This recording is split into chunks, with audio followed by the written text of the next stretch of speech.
গর্ভাবস্থায় তাল খাওয়া ভালো নাকি ক্ষতিকর?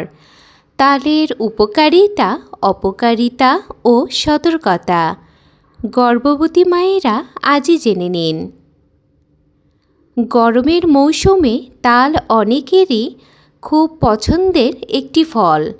তাল দিয়ে তৈরি পিঠা, পায়েস, তালের রস কিংবা পাকা তাল সবারই অনেক জনপ্রিয়। কিন্তু গর্ভাবস্থায় অনেক মায়ের মনে প্রশ্ন থাকে, গর্ভাবস্থায় তাল খাওয়া কি নিরাপদ? তাল কি শরীর গরম করে? ডায়াবেটিস থাকলে কি তাল খাওয়া যাবে?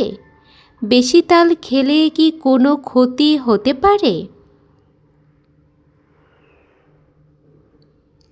আজকের এই ভিডিওতে আমরা বিস্তারিতভাবে জানব গর্ভাবস্থায় তাল খাওয়ার উপকারিতা, অপকারিতা, কতটুকু খাওয়া নিরাপদ, কোন অবস্থায় সতর্ক থাকতে হবে এবং অনেক প্রচলিত ভুল ধারণার সত্যতা সম্পর্কে। সুতরাং ভিডিওটি শেষ পর্যন্ত অবশ্যই দেখবেন, কারণ শেষের অংশটি অনেক বেশি গুরুত্বপূর্ণ। শেষে আমি বলবো গর্ভাবস্থায় তাল খাওয়ার সবচেয়ে স্বাস্থ্যকর উপায় কোনটি। হ্যালো এভরিওয়ান, আসসালামু আলাইকুম। আপনাদের সাথে আছি আমি উর্মি আহমেদ তৃষা। আমি একজন ফার্মাসিস্ট। স্বাগত জানাচ্ছি নূর অফ ইসলাম চ্যানেল থেকে, যেখানে আমি স্বাস্থ্য ও ইসলামিক লাইফস্টাইল নিয়ে আলোচনা করে থাকি। চলুন আর কথা না বাড়িয়ে শুরু করা যাক। প্রথমেই আলোচনা করব গর্ভাবস্থায় তাল খাওয়া কি নিরাপদ? হ্যাঁ, পরিমিত পরিমাণে তাল গর্ভাবস্থায় সাধারণত নিরাপদ এবং পুষ্টিকর একটি খাবার, কারণ তালে রয়েছে vitamin A, vitamin C, iron, calcium, potassium, fibre ও অ্যান্টিঅক্সিডেন্ট, যা মা ও গর্ভের শিশুর জন্য উপকার করতে পারে।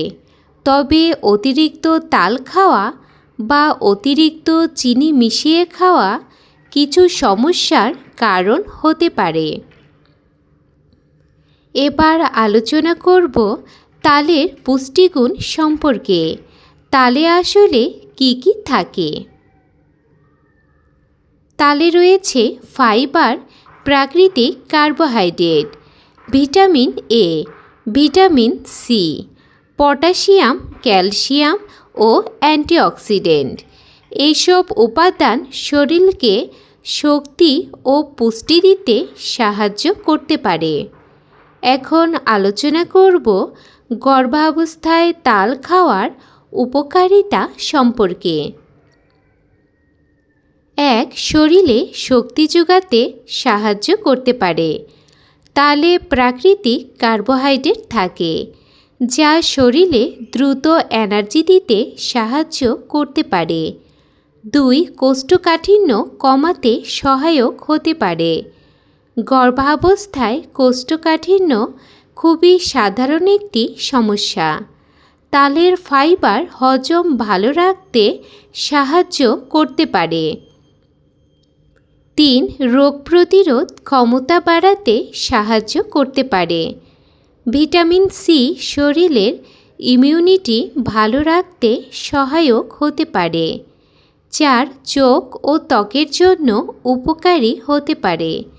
ভিটামিন এ চোখ ও ত্বকের স্বাস্থ্যের জন্য অনেক বেশি গুরুত্বপূর্ণ। 5. শরীর ঠান্ডা রাখতে সাহায্য করতে পারে।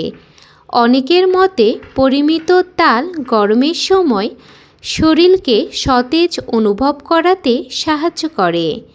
6. শিশুর বৃদ্ধি ও বিকাশে সহায়ক। তালের বিভিন্ন ভিটামিন ও মিনারেল শিশুর স্বাভাবিক বিকাশে ভূমিকা রাখতে পারে।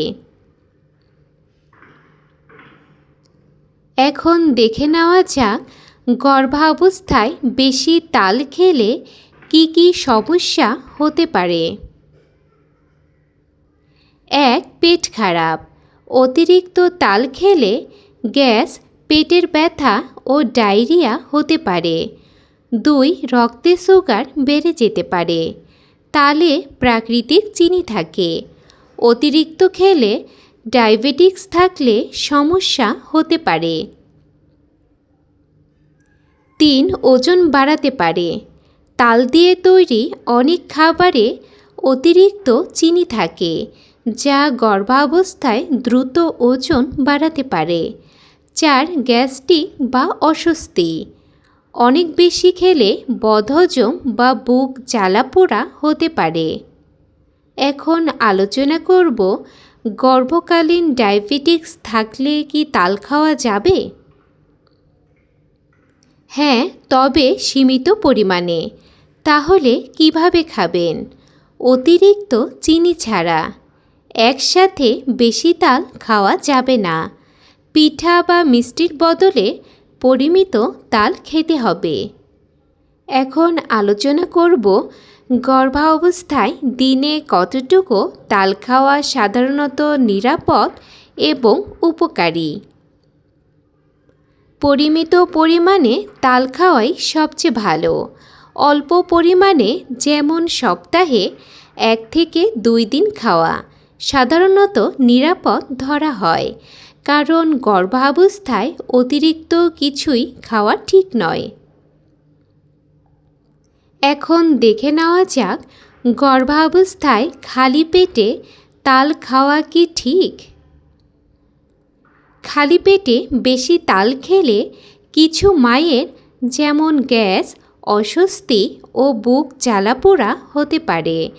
তাই খাবারের পরে বা নাস্তায় তাল খাওয়া সবচেয়ে ভালো। এখন আলোচনা করব, গর্ভাবস্থায় তাল খাওয়ার আগে যেসব ভুল কখনোই করবেন না। 1. অতিরিক্ত চিনি দিয়ে তাল খাবেন না, বিশেষ করে যাদের ডায়াবেটিস আছে। 2. রাস্তার অপরিষ্কার তাল এড়িয়ে চলুন, কারণ এতে ফুড ইনফেকশনের ঝুঁকি থাকতে পারে। 3. একসাথে অনেক খাবার খাবেন না, কারণ গর্ভাবস্থায় অতিরিক্ত কিছুই ভালো নয়। 4. পচা বা টক গন্ধযুক্ত তাল খাবেন না, কারণ এতে পেটের সমস্যা হতে পারে। এখন আলোচনা করব, গর্ভাবস্থায় তাল খাওয়া নিয়ে কিছু প্রচলিত ভুল ধারণা সম্পর্কে। ভুল ধারণা 1. তাল খেলে গর্ভপাত হয়, কিন্তু সত্যটা হলো এমন কোনো বৈজ্ঞানিক প্রমাণ নেই যে পরিমিত তাল গর্ভপাত ঘটায়। ভুল ধারণা 2. গর্ভাবস্থায় তাল খাওয়া একদমই নিষেধ, কিন্তু সত্যটা হলো পরিমিত পরিমাণে তাল সাধারণত গর্ভাবস্থায় নিরাপদ ও উপকারী। ভুল ধারণা 3. তাল খেলে বাচ্চা অসুস্থ হয়ে যায়, কিন্তু সত্যটা হলো পরিষ্কার ও পরিমিত তাল সাধারণত গর্ভাবস্থায় নিরাপদ ও উপকারী। এখন আলোচনা করব, তাল খাওয়ার আগে কোন অবস্থায় সতর্ক থাকতে হবে। নিচের অবস্থায় বেশি সতর্ক থাকতে হবে, যেমন গর্ভকালীন ডায়াবেটিস থাকলে, অতিরিক্ত গ্যাসের সমস্যা থাকলে, ডায়রিয়া থাকলে, তাল খেলে অ্যালার্জি হলে। এখন দেখে নেওয়া যাক, গর্ভাবস্থায় তাল খাওয়ার স্বাস্থ্যকর উপায় কোনটি। খেতে পারেন অল্প পরিমাণে পাকা তাল, কম চিনি দিয়ে তৈরি খাবার, ঘরে তৈরি তালের পায়েস বা পিঠা, পরিষ্কারভাবে প্রস্তুত করা খাবার। এবার আলোচনা করব, গর্ভাবস্থায় তালের পিঠা বা পায়েস খাওয়া কি যাবে? হ্যাঁ, তবে কম চিনি দিয়ে পরিমিত পরিমাণে। অতিরিক্ত তেল ছাড়া খাওয়া গর্ভাবস্থায় সবচেয়ে ভালো। এখন দেখে নেওয়া যাক গর্ভাবস্থায় তাল খাওয়ার পরে কখন ডাক্তারের কাছে যাবেন। তাল খাওয়ার পরে যদি অ্যালার্জি, শ্বাসকষ্ট, তীব্র পেট ব্যথা, অতিরিক্ত ডায়রিয়া হয় তাহলে দ্রুত চিকিৎসকের পরামর্শ নিন। এখন আলোচনা করব গর্ভাবস্থায় নিরাপদ ফলের তালিকা সম্পর্কে।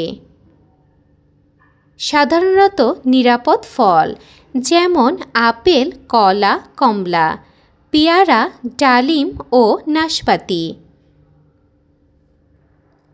গর্ভাবস্থায় তাল সাধারণত নিরাপদ ও পুষ্টিকর একটি খাবার, তবে পরিমিত পরিমাণে এবং পরিষ্কারভাবে খাওয়া গর্ভাবস্থায় খুবই গুরুত্বপূর্ণ। মনে রাখবেন, অতিরিক্ত কোনো কিছুই গর্ভাবস্থায় খাওয়া ভালো নয়। সুষম খাবার, পর্যাপ্ত পানি এবং নিয়মিত ডাক্তারের পরামর্শই সুস্থ মা ও সুস্থ শিশুর জন্য সবচেয়ে বেশি গুরুত্বপূর্ণ। আজকের এই ভিডিওটি যদি আপনার উপকারী মনে হয় তাহলে ভিডিওটিতে একটি লাইক দিন। আপনার কোনো প্রশ্ন, মতামত বা অভিজ্ঞতা থাকলে কমেন্টে লিখে জানান। এমন আরও গুরুত্বপূর্ণ প্রেগন্যান্সি টিপস পেতে আমাদের চ্যানেলটি সাবস্ক্রাইব করে পাশে থাকুন। আজকের এই ভিডিওটি অন্য গর্ভবতী মায়েদের সাথে শেয়ার করুন, যেন আজকের এই ভিডিও থেকে তারাও উপকৃত হতে পারে। আজকের মতো এই পর্যন্তই। সবাই ভালো থাকবেন, সুস্থ থাকবেন। আল্লাহ হাফেজ।